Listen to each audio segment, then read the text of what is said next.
நண்பர்களே, அந்த வீடியோவில் காட்ட முடியல. இன்னும் இருக்குங்க, நிஜமாங்க. இங்கே பாருங்க, இன்னொரு காளானா. அடா அடா அடா அடா அருமை. இதை நான் எடுக்கிறேன்.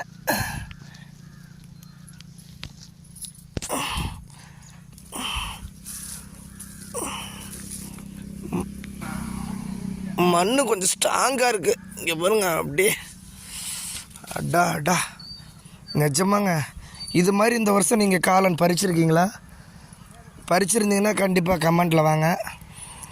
உண்மையிலுமே ஒரு மன சந்தோஷம் இதை பார்க்கும்போது. இங்கே பாரு எவ்வளோ. ஐயோ ஐயோ, இரு இன்னும் தேடி பார்க்கலாம். கண்டிப்பாங்க இங்கெல்லாம் இருக்க வாய்ப்பு இருக்குது. நான் பார்க்குறேன். ரொம்ப சந்தோஷம். இன்றைக்கி காலை நேரத்தில் இங்கே பாருங்கள், இயற்கை குருவிலாம் கத்துது. சூப்பர். நன்றிங்க. உண்மையிலுமே ரொம்ப சந்தோஷமாக இருக்கேன்.